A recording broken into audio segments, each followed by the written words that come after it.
കളയില്ല, ഒരു തരി പോലും കളയാൻ ഞാൻ സമ്മതിക്കില്ല. എന്താന്ന് പറയാം. കഴിഞ്ഞ ദിവസം കബോർഡ്സ് എല്ലാം അടുക്കി പെറുക്കി വെച്ചപ്പോൾ ആണ് ക്രിസ്മസ് ടൈമിൽ മേടിച്ച കുറച്ച് മിക്സ്ഡ് ഡ്രൈ ഫ്രൂട്ട്സ് കണ്ടത്.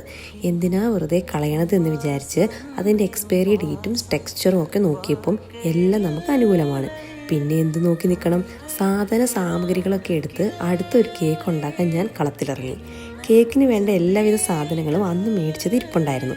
പിന്നെ എല്ലാം ചറപറ പെറുക്കിയിട്ട് പരീക്ഷിച്ച് ജയിക്കാനുള്ള ശ്രമത്തിലാണ് ഞാൻ. കഴിഞ്ഞ ക്രിസ്മസിന് ഞാനൊരു പ്രാവശ്യം കേക്ക് ഉണ്ടാക്കിയായിരുന്നു. അന്ന് വാവ് സൂപ്പർ എന്നൊന്നുമല്ല, കുഴപ്പമില്ല കൊള്ളാം എന്നായിരുന്നു പരിവം. ഇന്ന് എന്താകുമെന്ന് കണ്ടു നോക്കാം. എന്തായാലും ഒത്താലൊത്തു ഇല്ല അത്രയേ ഉള്ളൂ.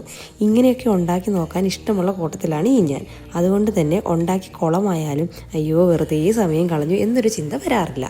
എന്തായാലും കേക്ക് ഉണ്ടാക്കി പുറത്ത് വന്നപ്പോൾ വലിയ കുഴപ്പമില്ലായിരുന്നു. ഞങ്ങൾക്ക് ചായയ്ക്ക് ഒരു കടിയായി, അത്രയേ ഉള്ളൂ. അപ്പോൾ വീഡിയോ ഇഷ്ടപ്പെട്ടെങ്കിൽ ലൈക്ക് ചെയ്യുക, കമൻറ്റ് ചെയ്യുക, സബ്സ്ക്രൈബ് ചെയ്യുക. വീണ്ടും അടുത്ത വീഡിയോയിൽ കാണാം കേട്ടോ.